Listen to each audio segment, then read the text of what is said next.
you so much for the very kind introduction, and what a beautiful meditation before this too. I also did it alongside everyone else. So hi everyone, my name is Diya. I'm in the 12th grade. I'm in Bombay. I go to a school called Bombay International School, and I've been there literally all my life. I've lived in Bombay all my life as well. And as Ms. Shaman rightly said before this, I started writing this book when the pandemic began. I had a little extra time on my hands, and I've been interested in medicine, in senior care. And I was also very influenced by this book that I read. It was by um, Dr. Atul Gawande. If anybody's heard of him, definitely encourage reading his books as well. They're very interesting. So it was called Being Mortal. And what I decided to do is then reach out to these different senior living communities around India, most of them around Mumbai, Pune, Calcutta, some near Noida, Delhi. And I started reaching out to these organizations and just talking to people over the phone, because that was the only means of communication really during the pandemic. And, I was so inspired by their stories. They were so heartwarming, and they were so different from how my childhood had been, just because of the generational difference, the sort of time difference between then and now. And I found that so inspiring to learn about, because I could almost see society transform in front of my own eyes. And so, I started noting down a few of these stories, and I decided, these are stories that I really want to share with people, and even the people that I spoke to really wanted to share them as well. And so I decided to, start writing them down. And eventually I actually came out with my book, which is called Humare Zamaane, The Voices of Our Elderly. And the title, in fact, is just something that I picked up while talking to, different elderly people, because there was almost sometimes this grandfather granddaughter sort of connection in a way, because they start telling me about a childhood memory, and they'd say hamare zamane mein aise hota tha ki, something like that. So I decided, that's very fitting for a title, so that's what I wanted to choose.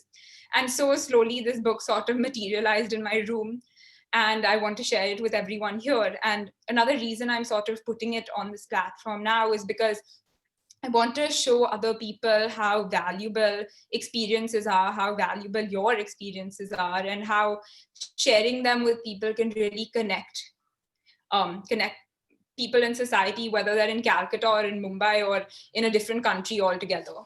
So, just with that said, I would really like to begin by just reading a short story that I've written about someone that I interviewed.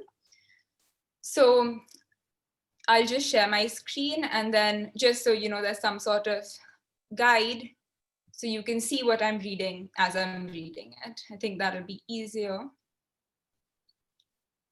Okay. So the first story that I actually want to read to you is of someone named Mr. Colonel Ghosh. And I will just share my screen so you can see his picture as well. Give me a second.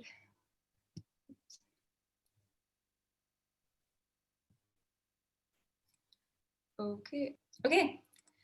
I hope everyone can see my screen. So I've actually posted this story as well on a website I created called thevoicesofourelderly.org. And of course, it's available online. So I've also shared this online, and I'll just be projecting this while I'm reading the story. So you can read along in case my voice isn't clear. Okay, so Colonel Rabindranath Ghosh. This story is titled A Man of Honor. He was a young engineer, a Satar officer on the forefront, fighting alongside his platoon of 40 soldiers of the Indian Army. The year was 1971. India was at war with undivided Pakistan for the liberation of Bangladesh. Captain Rabindranath Ghosh was given the responsibility to capture a bridge over a canal in Punjab. The commando operation was successful, and it was a spectacular victory. Although he was not an infantry officer, he fought hand to hand with his fellow soldiers for 14 tense days. I joined the army in my final year of engineering in 1960s. My starting post was lieutenant, and later I was promoted to a captain, then a major, and finally a colonel. The main wars that I fought were between 1965 and 1975. but those details are military secrets and they cannot be shared. In 1971, I was posted on the Punjab border for the recapture of a bridge under enemy occupation. It was a challenging task, but the mission was successful, he recollects with pride. Retired Colonel Rabindranath Ghosh, when asked his current age, says 77 with pride. He sounds a bit like James Bond, but unlike James Bond, his adventures have been all too real. Born in West Bengal at Hora, he went to a simple government school a short walk away from home. I got my engineering degree from Bengal Engineering College in Howrah. And in my final year itself, I was selected for the army and started drawing a salary, much to the surprise of my classmates. Howrah today has grown in a big way. There is now a new train tunnel under the Ganga, connecting it with Kolkata. It's the first of its kind in India. There is a big train station and big malls. It's nothing like the old Howrah I grew up in. School days, school friends, Howrah and the river Ganga all played a very important role in Colonel Ghosh's childhood. Our school had 2 big playgrounds, and I spent most of my time there. I enjoyed studies too, but outdoor activities were more thrilling. The Ganga was only a mile away. Often, we swam in the river and crossed it. I learned to swim in its waters. Asked if he had ever thought of an alternative career, he says perhaps he would have taken up teaching. None of his childhood friends joined the army. Some worked for ISRO, and others took up teaching jobs. But Rabindranath always dreamt of life in the army, of laying mines and of constructing and demolishing obstacles.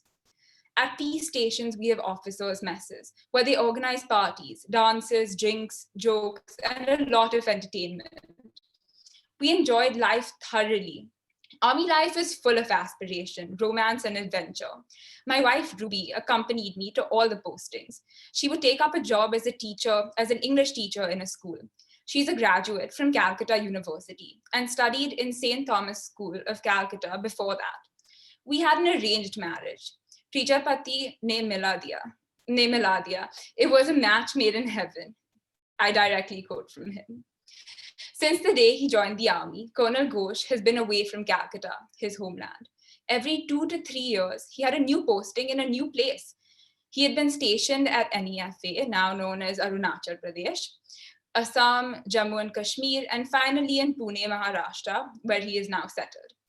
Pune is my favorite. We have a big army establishment. I did 3 tenors in Pune. Climate is excellent, except for 2 months of April and May. I decided to settle here post-retirement. My old army friends are here. We don't have any children, unfortunately. We lost our only child in an accident. An old age home feels safe. If something happens to me tomorrow, Ruby will be in a safe place. Writing has been a hobby, and Colonel Ghosh has written short stories and published them in Bengali in magazines such as Desh and Nirmal. He is also extremely fond of music. I listen to Rabindranath Geet, Tagore songs, old Bengali classical songs, and old Hindi songs, normally on my smartphone. I type the name and search up any old song I feel like listening to, and it pops up and plays. Technology in all spheres has come up in a big way. In my days, we couldn't imagine a train tunnel connecting Howrah to Kolkata under the river Ganga. It is remarkable engineering and has to be executed with a lot of precision, marvels the engineer in him. True to his country and his profession, Colonel Ghosh says if today there were a war, he would gladly volunteer to go to the front to fight. He calls out to every young man in the country to join the army and live a full life of adventure, romance, entertainment, and thrill. There's always good food and good wine, he adds lightly, laughingly. Presently, he is working on the final stages of designing a machine, a generator that generates non-stop electricity without using conventional fuels like diesel or coal.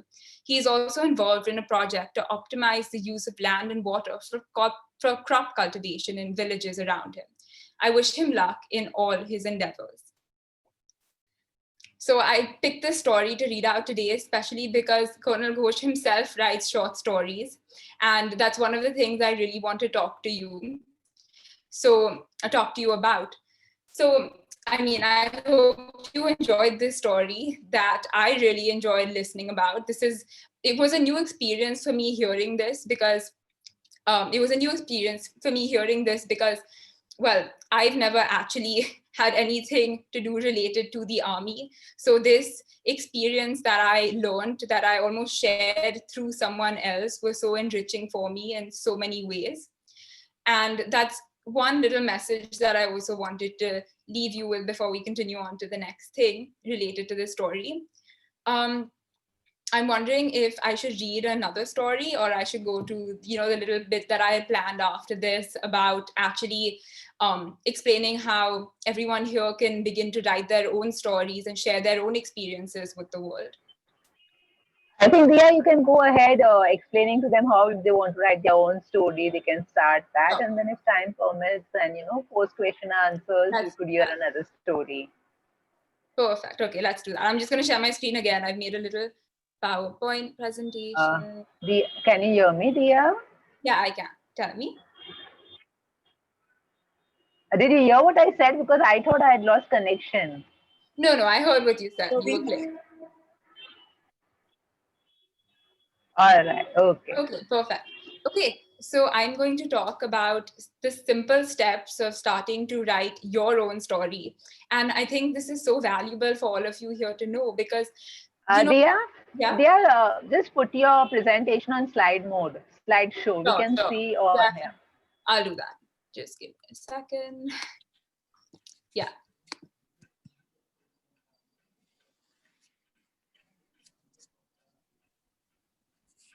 Okay, I think it takes a second to show up, but I'll just give you an introduction until it shows up. Okay, great, it's here. But so, a lot of these people that I spoke to while writing this book would say either I was the first person asking about their story, and that they were so happy to actually have it shared because they thought they couldn't write their own story. But I really want to say that that's definitely not the case. You can definitely share your own experiences that you might want to. And sometimes there comes a time when you experience something so powerful, so meaningful to you, that you either just want to write it down for yourself, or you want to share with someone else because it might enrich their own experiences.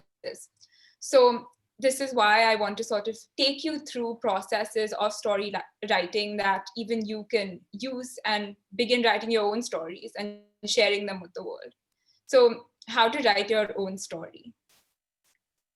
Okay, I'm just going to check the chat. Thank you. Okay, so perfect. The first thing that I want to talk about is narrowing down on an experience or an event. So, when you're writing a short story, it really helps to narrow down on one specific event. The types of stories that I wrote were really a culmination of many things that had happened over the course of a person's life. But if you're writing about your own experiences, naturally you know them with a lot of more emotion, with a lot of more depth, and add intricacies to the story that can be so valuable to actually conveying them or conveying that experience to readers reading them. So the first thing you'd want to do is narrow down on an experience. This could be anything: a childhood memory, maybe a prank that you played in school, or a group of friends that you had in college, maybe a popular restaurant that you like to go to with your parents, or maybe your cousins, or a group of friends, or maybe a family occasion if you really enjoyed celebrating Diwali or Holi now, or even when you were younger. It could be a close best friend you had, maybe, or maybe a close pet that you had in your childhood home, or who you made maybe talking to someone at the bus stop, or any such occasion that takes place in people's lives. It could be about travel. Maybe you visited some place that was so um, that captivated you so completely, that was so inspiring. Maybe it was a place of natural beauty and you want to express the emotions that you felt when you visited there. Maybe it was a reunion that you had, maybe with a long lost childhood best friend, or maybe about a career. I'm sure everyone has at some point perhaps tried to pursue a dream, or a childhood fantasy that they imagined they would one day do. It could even be about a hobby. Maybe you like writing poetry. I know my nana really enjoys writing shairi. It could be maybe some social cause that you take part in. Maybe you like working with for children with autism, or It could be really anything that's meaningful to you and powerful to you. And the reason I say this, the reason you should pick something so meaningful to you is, I'll share a small like incident that took place recently, and that was all possible because of these little details. So a woman called me up recently and she said she had reconnected with her childhood best friend from over 40 years ago. And she had lost all connection with this person, but she read her story in my book. And because of these few details about their hometown and, a few places that they used to visit and little things like that, she actually realized who this person was. And, in her excitement, she actually went to the back of the book where I've actually put down all the names of the senior living communities from which I, contacted for this book. And she actually contacted that person who she remembered so strongly, and they're back in touch again. And so that was a very heartwarming story for me to hear, also very gratifying, but also really the importance of experiences. It just adds authenticity to a story. It makes it your own. So that's the first step in actually narrowing down on how to begin writing a story. So the second step is establishing a setting. And when I say establishing a setting, we're talking about a time, a place, and an environment. So I've just put a few pictures around just, to get your mind and your imagination running. So the first one is just, a pretty natural landscape. Second is, a fun, exciting, exhilarating experience that some people might wish to share. And here I've just put skydiving because when I thought of something exhilarating or exciting that I really want to do, that's what came to my mind. Then on the side, I put a picture of a house all decorated up in the spirit of Diwali. And I thought that was very, relevant to the current time, which is why I put that up. But I also know because Indian tradition, definitely festivals play a big part in our family, our family interactions or celebrations that we have together. Below that, I actually put a little picture of a work desk because I think anyone perhaps who's held an office job before, or even maybe worked at a school, maybe you've been the principal of a school or maybe a teacher and correcting long hours of correcting papers, maybe that's an experience that you want to share, of sitting in for me, I would think sitting in Bombay heat if I was a teacher or a principal, just interacting with students and the buzz of school activity. Perhaps that's something you'd want to capture. And next to that, I put a classroom. This came to my mind too, because you might think of some childhood memories that you have when you were younger, sitting together with your favorite group of friends talking at the back of a classroom, maybe a little project that you did at school that still has meaning to you today. It could be anything like that. And then I put another picture of a little town setting, whether you grew up in a town, a village, a city, whatever it is really that's unique to you. And so when you establish a set, you want to talk about the feelings associated with the setting. Did you feel happy, sad? Did you feel busy or tired? Were you scared? Maybe it was a particular event that put you on edge. What were the sounds you were hearing? Were there birds chirping? Was there the whir or the buzz of city life? Was there honking of cars in city traffic, perhaps? The whir of a fan um, or the rippling of water, whatever that setting was, you want to capture the sounds associated with it too, just more to add more engagement for readers when they're reading your story. If it's a setting that involves some tactile feeling like cool water or a rough rocky surface, you can add that too, just to add some spice to the setting you're creating. um, Things like this really help establish a setting. Also, if you talk about time, you can connect it to maybe the rising or the setting of a sun. You can talk about the ticking of a clock. You can talk about the passage of time through, as the sun sets during a day. There are really many ways you can establish time as well. And place, of course, I think I've also mentioned a little bit before. And environment, of course, which is so connected to your perception of the environment too, because someone might be very bogged down by city life, for example, and it might energize other people. So that's also very dependent on you. So that's the second thing I would do in writing a story, and that's establishing a setting. The third thing I think is so relevant to writing your own short story is developing your characters. And naturally, if you're writing a story about yourself, the main character might just be you. Maybe it could be your sister, maybe it could be your pet dog, or maybe it could be your childhood friend, whatever it is. But another very relevant part.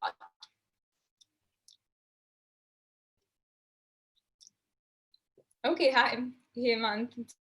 So glad to see you there. It's really exciting, actually. We can talk later, but yes. Okay, so definitely where I was developing characters.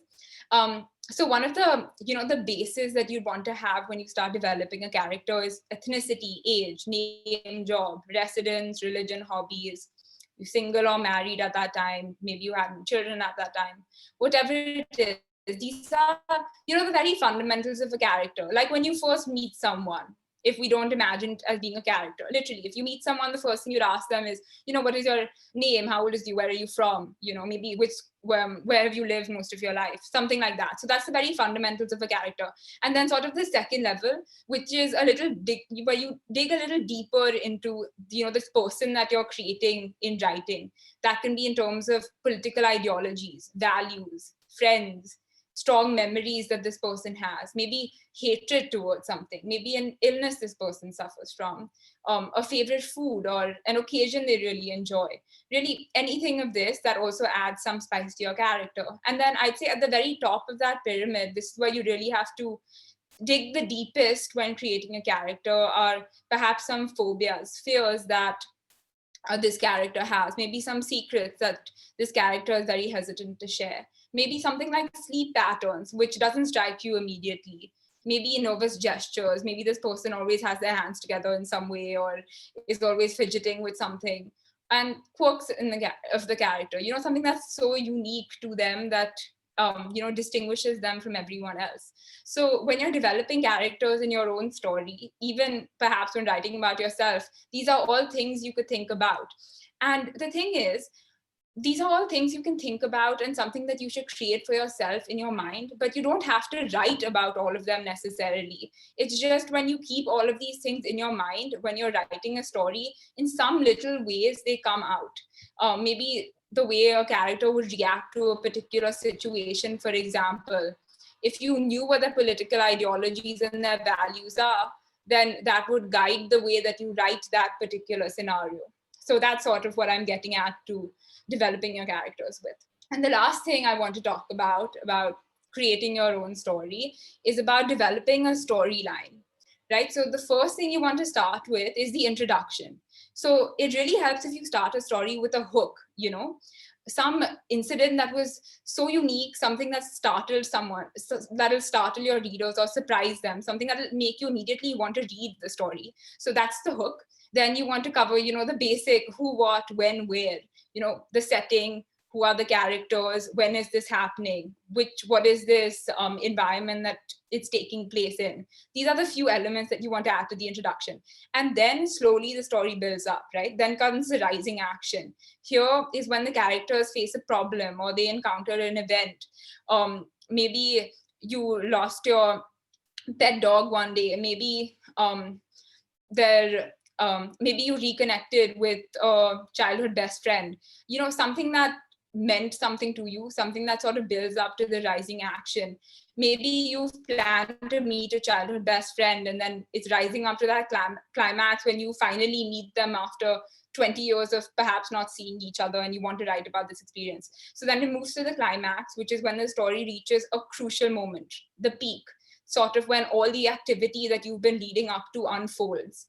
And after the climax, naturally, in many stories, you'll always hear people say there has to be a moment of catharsis where people can let out those pent up emotions that have built up through the story. And that's exactly what's also, you can do with your short story, which is then, the falling action, which moves towards the resolution.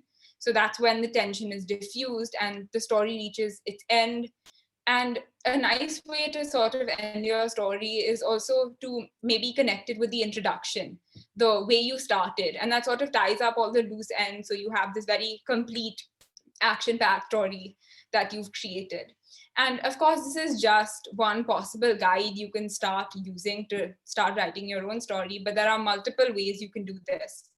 And I encourage all of you to, of course, think of doing them in your own ways if you don't want to follow this guide, or maybe writing your story as a poem perhaps and rhyming every line. So, there are many different approaches you can take to writing your story. In fact, one type of poetry I really enjoy is spoken word.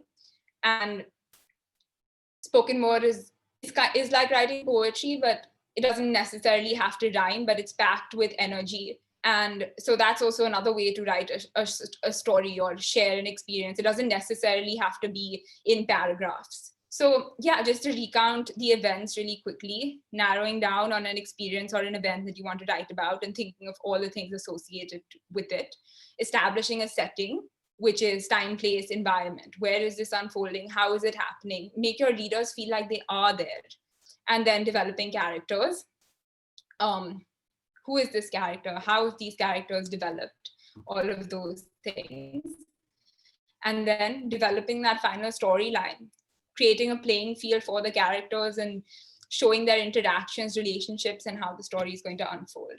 So yeah, those were the main steps of writing a story. And if you have any questions, and if you'd like to maybe even here share a little incident that you can think about, that would also be great for sure. Or there's another thing that I want to quickly introduce you to.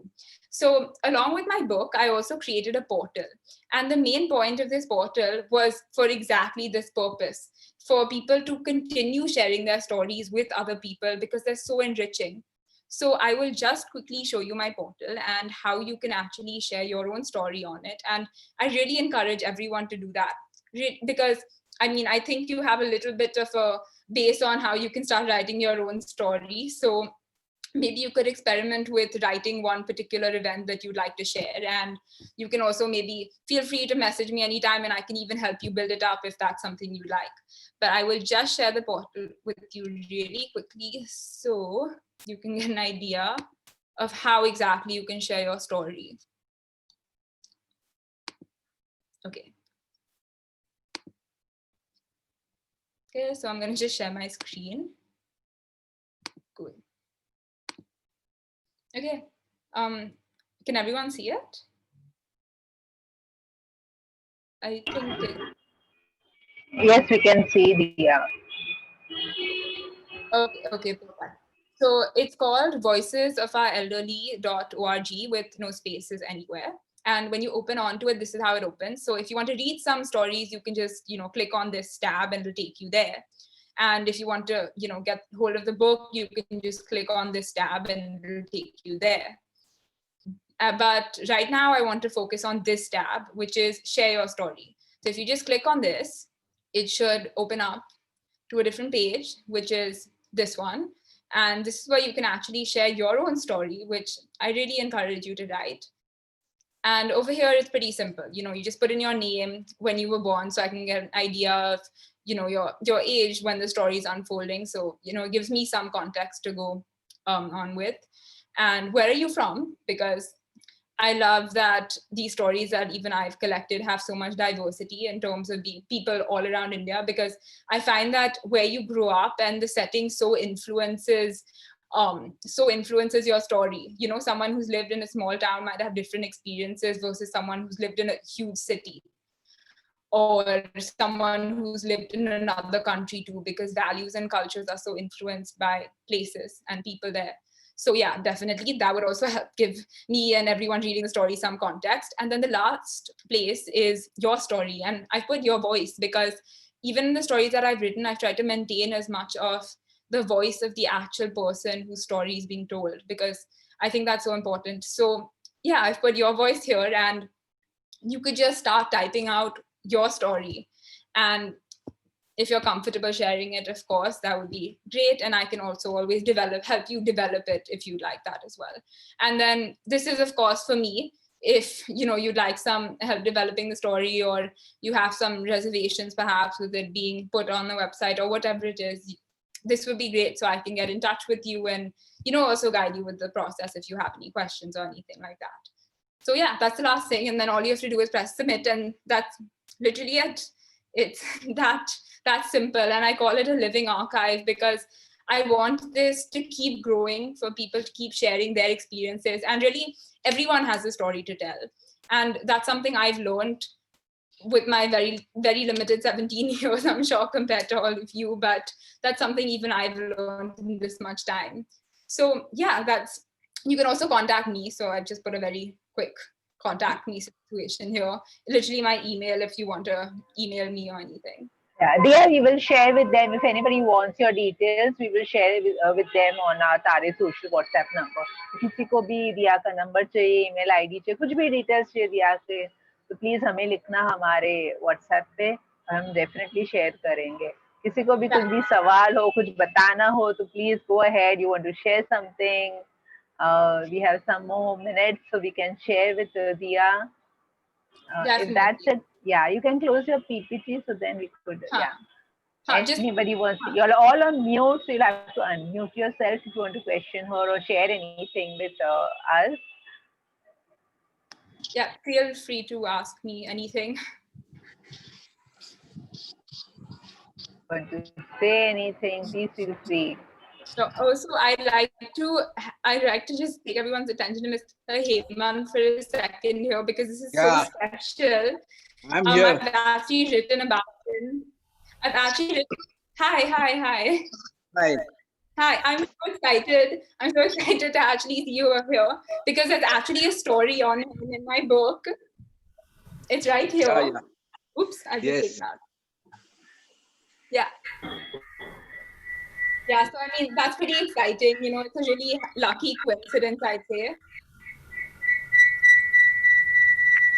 So it was a pleasure writing your story, really. But, all right, great to have you, Hemant, with us. Yeah. I'm basically from Adhata Trust. Yeah. I live in Sion. I'm part of TAARE also. I join sometimes. Oh, great. All right. Maybe your video was off or we didn't see your name or something. Great. Yeah. So I think everybody has, it's a new concept for everybody, most of them on TAARE. So yeah, give a thought to it. किसी को भी कुछ कहानी, कुछ किस्से याद आए. हकीकत है हम सब I would like to share that it was a good experience. Yeah. Talking to Diya and sharing the experience was a good experience to me also. It was nice. Yes. हम सब की आदत है ना कुछ कहानी, दोस्त भी मिलते हैं, बच्चे मिलते हैं, ग्रैंडचिल्ड्रन मिलते हैं, कोई भी मिलता है अभी से, हाँ बताइए एक बात बतानी है आपको, तो एक्चुअली वो एक कहानी ही बन जा सकती है. That can just turn into a story. You know, when you see, I want to tell you something wonderful incident happened when I was small, when I was walking, something or the other comes in my mind. So you could actually put down that incident and share it on her portal, and yes, you will be in a book. कहानी एक किताब में आपका नाम, forever you will live through those books and those stories. So go ahead, start penning down. जब भी कुछ मन आए लिख दो. And Diya, thank you so much for all these details. I wish you all the best for your medical or biochemistry, whatever you take up in life. But at a very young age, you've already started connecting with the seniors. You have compassion for mankind, which is the most beautiful quality needed more than any degrees academically. Wish you all the best for Diwali, a prosperous New Year, prosperous life.